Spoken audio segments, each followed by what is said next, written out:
Mungkin kalau nggak ada kejadian itu, gue baik-baik. Nah, kenapa ya?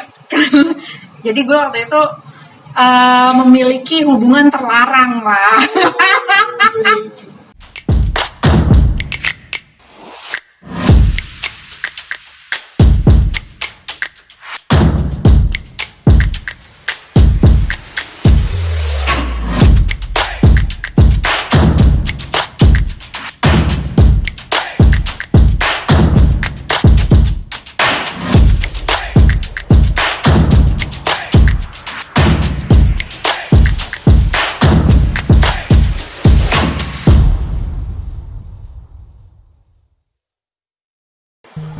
Hai, balik lagi bareng kita bertiga di Opera Odol.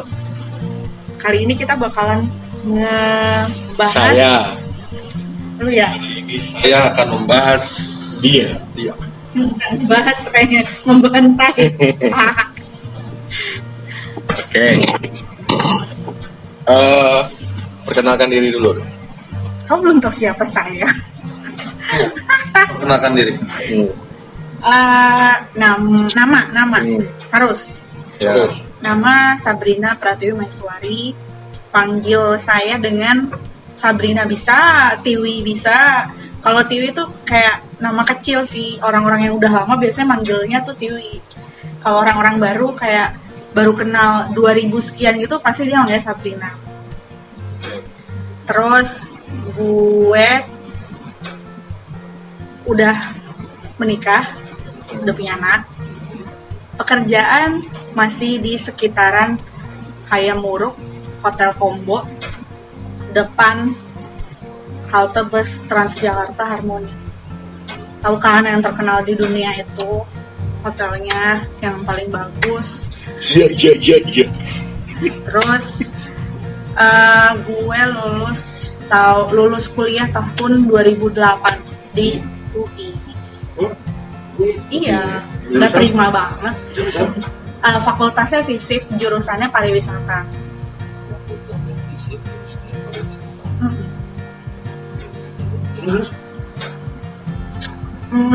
Pengalaman kerja perlu gitu, bioda langsung. Iya, jadi ini apa? Langsung aja. Pokoknya keluar dari UI itu sampai sekarang itu tuh secara singkatnya tuh apa? Bahas tuh. Kerja di mana, pengalamannya tuh dari A sampai Z sekarang, Z-nya sekarang.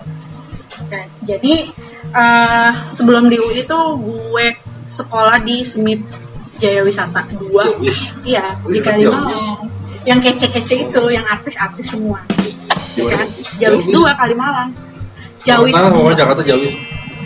Apa pariwisata itu? Pariwisata Jaya Wisata 2. SMK masih ada. Di Instagram ya, Jaya Wisata SMK. 2. SMK, cakep-cakep kece-kece terus artis-artis gitu. Siapa artisnya? Indra Bekti. Iya, banyak nih pokoknya. Cuman gue yang tahu itu doang.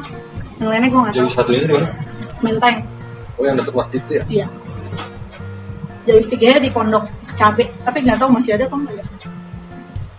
Itu. Nah dari situ sebenarnya orang tua gue tuh menginginkan gue menjadi bidan. Ya kan? Karena anggapan dari orang tua gue adalah gue bisa menolong masa depan seseorang. Jadi si bayi-bayi ini gitu loh. Tapi berhubung gue anaknya sulit mendengarkan kata orang tua gitu ya. Dan kalau gue jadi bidan kayaknya gue gak ketemu sama lo berdua nih. Ya kan jadi bidan. Gue memilih lah satu jurusan di UI itu. Karena juga ada temen gue, bokapnya itu kerja di UI. Oh berarti ini orang dalam? Bukan, kalau tesnya mah tetap nggak pakai orang dalam, Van. Oh iya. Tesnya kan dari sekian ribu ya kan. Jawaban apa sih itu? PTN apa sih? Enggak, gue D3-nya. Tapi tetap aja itu tesnya tuh ribuan gitu. Jadi yang kepilih itu cuma 200. Fisik jurusan pariwisata. Fisik itu apa aja sih? Banyak kan sih? Banyak, ada broadcast, penyiaran. Terus kenapa lo mengambil pariwisata? Karena pariwisata yang ada di UI itu bukan cenderung ke hotel. Jadi gimana caranya kita mengembangkan pariwisata yang ada di Indonesia? Pertanyaannya kenapa lo masuk hotel? Ya itu Idenya tuh gue mau mengembangkan ide gue yang ada di pariwisata itu. Jadi gue tuh senang sama folklore, budayaan kayak sejarah gitu. Nah gue kayak sering pengen orangnya pengen traveling gitu ke tempat-tempat yang daerah terpencil. Jadi gimana caranya nih mengembangkan daerah itu menjadi tujuan pariwisata tadinya. Ya. Nah, pas di semester akhir adalah jurusan perhotelan. Nah, ceritanya nih ya, gue lah yang paling jago karena kan gue dari asalnya SMIP itu. Udahlah, jadi mata kuliah kali ya. Jago. Mata kuliahnya semester akhir itu perhotelan. Jadi waktu itu gue pernah training, sebelum training di hotel itu training di Museum Jakarta, Fathahillah, jadi tour guide, tapi lokal ya, bukan internasional. Masih susah gitu bahasa Inggrisnya dulu. Itu sekitar 4 bulanan di situ. Terus habis jadi tour guide di situ, karena di situ ketua museumnya itu adalah dosen gue. Jadi gue training di situ. Terus setelah training di situ gue ambil training di hotel di Grand Melia Kuningan. Itu lulus 2008. Harusnya gue lulus 2005 karena gue mengandung anak pertama, jadi gue harus cuti dan gue ada kesibukan olahraga lain juga yang harus gue cuti. Bukan. MMA. Yang Aja gitu. Kalau masuk pagi jangan ketemu dia, hanya makan orang. Oh dia ini mau main motocross dia dulu ya? downhill. Hah? Downhill. Iya. Bukan motocross itu. Bukannya MMA. Gak sekalian gue ini petinju. Nah, jadi gue cuti lulus 2008. Dari lulus 2008 ternyata cari kerja di hotel tuh susah ya. 2008 gue udah nyebar CV. Kalau dulu kan email belum main tuh. Ngesortir CV, amplop gitu susah banget deh. Ada panggilan DW casual, nggak mau lah gue, gengsi kan, anak UI gitu kan ya. Nggak mau jadi DW gitu. Nah terus nggak lama gue dapet panggilan kerja di Bank Mandiri. Pertama kali gue kerja itu adalah di Bank Mandiri di Plaza Bapindo, Jakarta Selatan situ, lantai 5. Jadi customer service kartu kredit. Kan beda, yang banking sama kartu kreditnya beda. Nah itu ngehandle pemegang kartu kredit yang nasabah prioritas. Yang kaum jet set gitulah. Yang dia yang utang, dia yang galak. Itu ya kan, kalau komplain gitu, udah dia yang utang, dia yang galak gitu kan. Itulah pengalaman gue di bank. Tapi di bank itu gue bukan under si Mandiri TBK-nya, tapi outsourcing. Ketiga. Outsourcing. Terus setelah itu selang 3 bulan itu ada ujian under Mandiri tuh. Gue disuruh ikut dari berapa customer service gitu, 15 customer service, yang dipilih cuma 3, gue sama temen gue itu 2. Gue nanya dulu lah ke keluarga, ke nyokap, ngapain gue di bank, orang gue jurusannya pariwisata. Terus kayak gue kan sebenarnya suka banget sama housekeeping ya, meja customer service gue tuh yang paling bersih gitu di antara teman-teman gue yang lain. Udah ini banget lah, udah kelihatan banget lah di situ. Jadi gak gue lanjutin tuh, gue resign dong, sombong tuh. Karena belum ada kerjaan lagi. Itu yang gue bantuin usaha bokap gue. Oke. Jadi bokap gue punya perusahaan sih ya, boleh dibilang perusahaan kecil bergerak di bidang sipil. Jadi dia lagi ngebangun redesign fasadnya Astra Sunter. Di situ gue sebagai project administrasi, dimintain tolong sama bokap gue sama temen itu.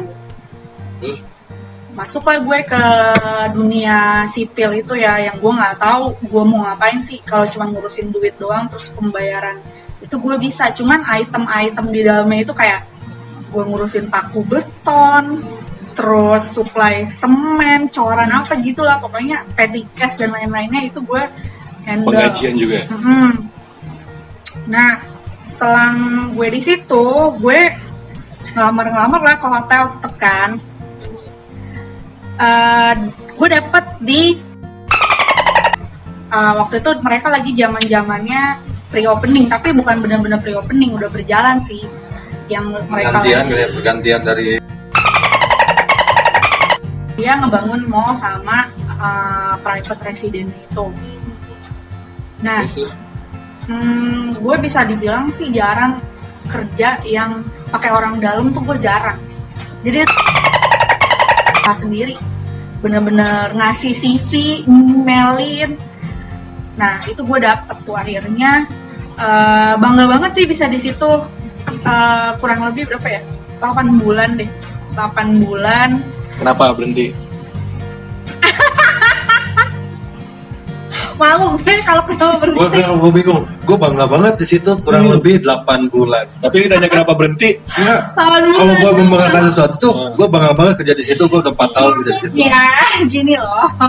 8 bulan. Nggak gampang gitu kerja di situ tuh, nggak gampang. Susah banget untuk kalaupun bisa lo dewe dulu, dan gue tuh nggak dewe pada saat itu. Karena nggak mau dewe. Karena nggak mau dewe.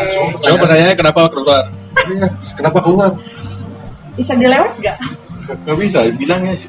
Ini aja. Jadi kan lu suatu kebanggaan lu masuk situ tanpa mas dewe Tapi dulu. keluarnya suatu hal yang memalukan buat kehidupan gue. Ya sebenarnya apa sih awal?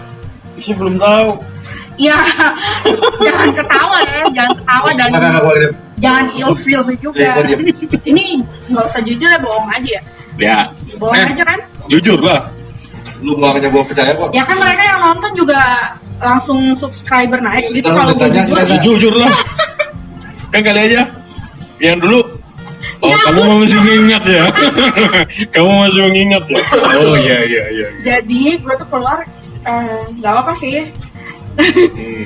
Pokoknya intinya gue nggak baik-baik dan ngerasa bersalah banget sih sama EHK dan asisten gue waktu itu.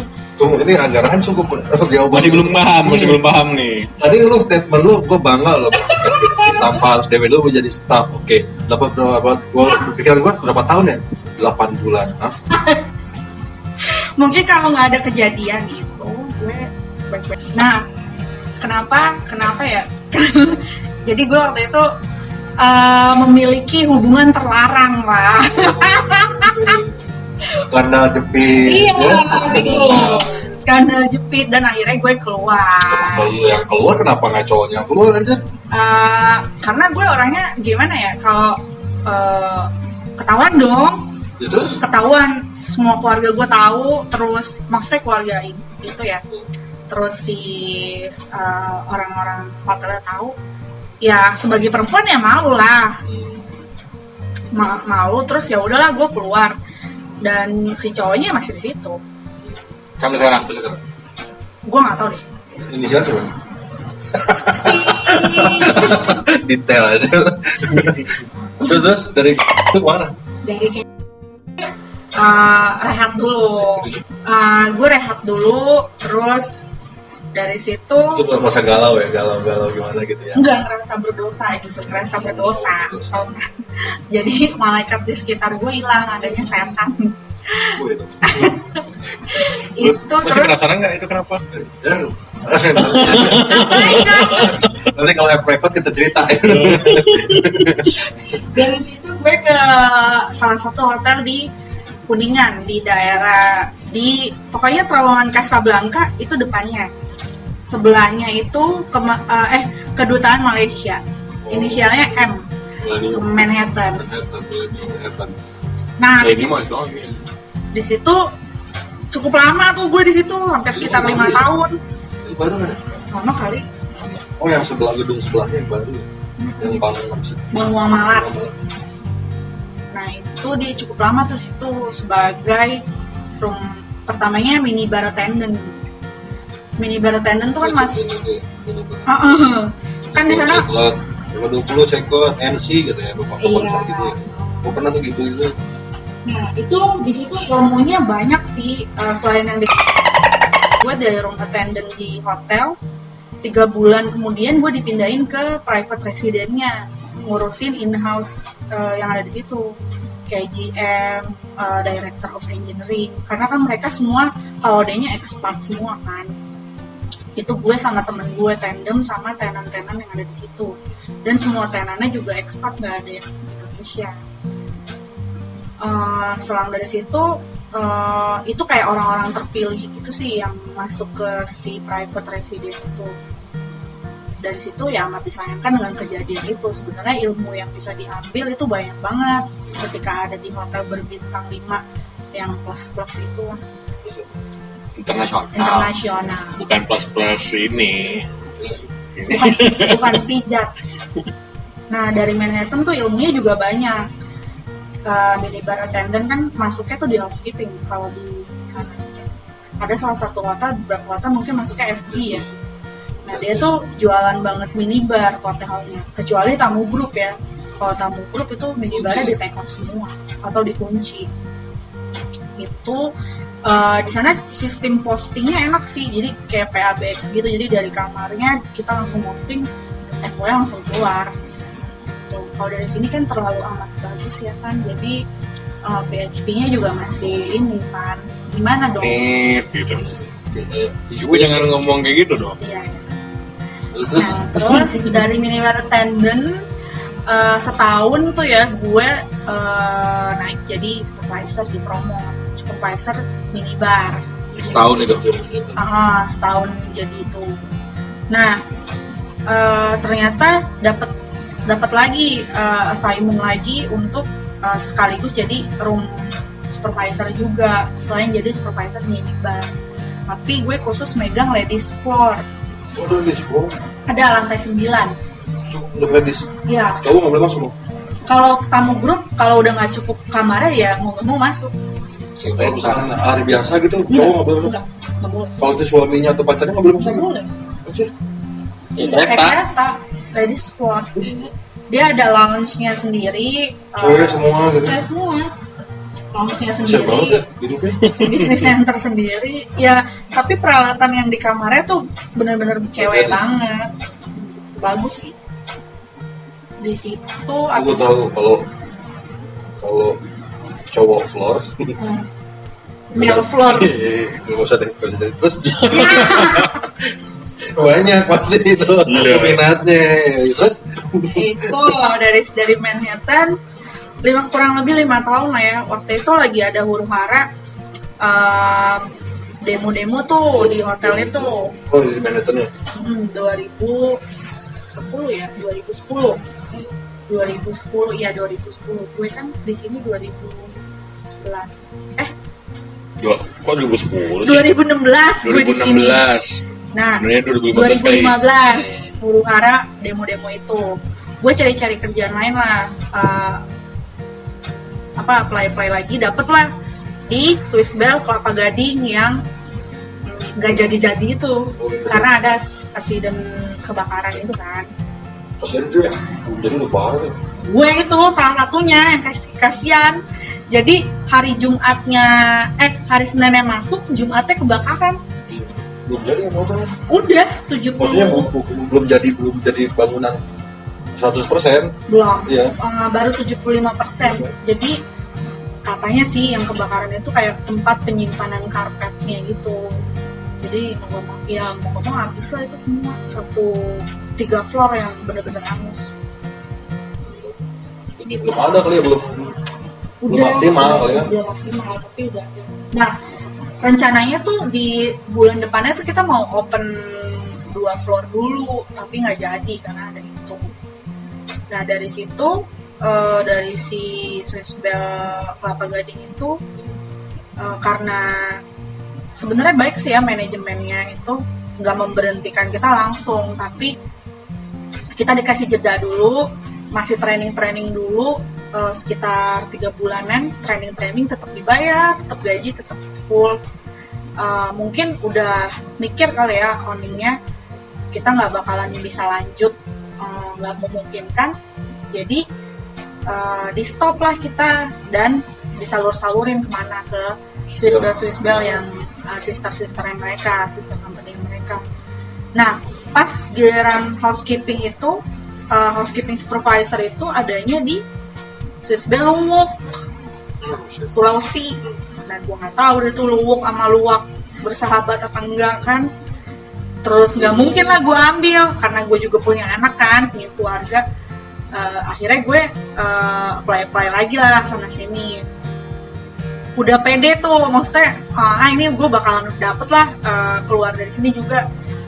Bener tuh dapet. Yang satu inisialnya hotelnya W, itu pre-opening banget. Yang satu lagi ya di sini, Combo ini. Yes, gitu. Nah dua-duanya itu gue udah di interview, jadi tinggal cepet-cepetan LO aja. Baru banget. Nah itu ternyata duluan di sini ya udah gue ambil lah di sini sampai sekarang nih. Seperti itulah kurang lebih. Jadi semua cerita lu ya sampai sekarang ya. Ada yang ngumpetin, lu begitu kayaknya lu di rumah, lu belajar gitu ya, skripnya, baca skrip, gua harus kalau ditanya harus gini, gitu. Bolehnya ini. Iya. Ini obrolan untuk membahas ilmu dan motivasi. Iya, itu masa lalu atau pribadi saya. enggak, kan guru yang terbaik itu pengalaman katanya. Jangan belajar dari gue, nggak baik. Lah, gimana nggak belajar dari lu? Gimana? Pokoknya ya apaan yang gue sembunyiin nggak ada yang menarik dari masa lalu gue, nggak ada yang menarik. Yang menarik yang bisa dipelajarin adalah jangan melakukan itu dimanapun kalian berada. Oke, udah berusaha kita cerita di sini. Sudah cukup mengulik-ulik ya. Sebenarnya masih kurang sih ya, masih banyak yang harus gue cari gitu. Masih penasaran yang tadi gue bilang ya. Biarkan masa lalu menjadi masa lalu ya. Yang perlu semua lihat yang masa sekarang dan yang akan datang ya. Iya. Dan untuk menilai seseorang tidak harus dengan masa lalunya. Benar banget. Yang kata lu bilang ada kesempatan kedua. Tapi jangan sampai ada kesempatan ketiga gitu ya. Kalau udah cukup 1 sampai 2 aja gitu ya. Ngajar-ngajar dong kalau udah 3, 4, 5. Iya kan? Sama aja sih kalau orang kayak ngelakuin dosa. Ya, ulang-ulang. Untung dosa nggak benjol ya. Coba lu kebayang nggak kalau dosa tuh benjol. Lu baru ini udah benjol sini, tubuh lo benjol gitu kan. Sama aja kayak Tuhan ngasih lo pengampunan yang nggak ada hentinya, tapi lo tetap melakukan itu. Jadi kalau buat gue yang sekarang, pengampunan itu tetap datang kapan aja sih. Meskipun dalam fisik gue yang killer, serem, tapi gue tetap mengampuni. Lu begini, kalau cewek gini, dia akan memaafkan, tapi dia tidak akan melupakan. Itu yang masalahnya, ya kan? Diungkit mulu. Mencoba melupakan akan. Nggak akan. Aku nggak akan, tapi untuk melupakan enggak. Iya, sama aja. Itulah cewek gitu, lu bisa memaafkan tapi tidak bisa melupakan. Ya. Kalau cowok kan, ya bodo amat. Tapi gue juga bodo amat. Tapi ada juga ya mungkin kecil gitu ya. Satu momen pasti bakal dibahas. Momen itu yang bikin lu bam. Ledak itu. Udah ya, jangan curhat. Udah. Ya, curhat lagi. Thank you Sabrina. Sama-sama. Buat cerita. Jadi selesai ya sesi host-hostnya dari chef, dari Fandi, chef sebagai chef Dik sebagai chef, Fandi sebagai IT, dan saya sebagai tukang bersih-bersih.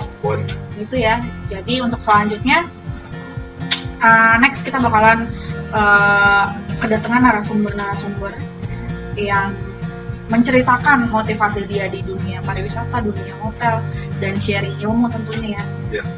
Untuk di dunia pariwisata itu sendiri. Mau di Jakarta, di luar Jakarta, kita beri yang terbaik buat kalian para hotelier dan calon-calon hotelier. Oke, see you. Sampai ketemu lagi. Bye.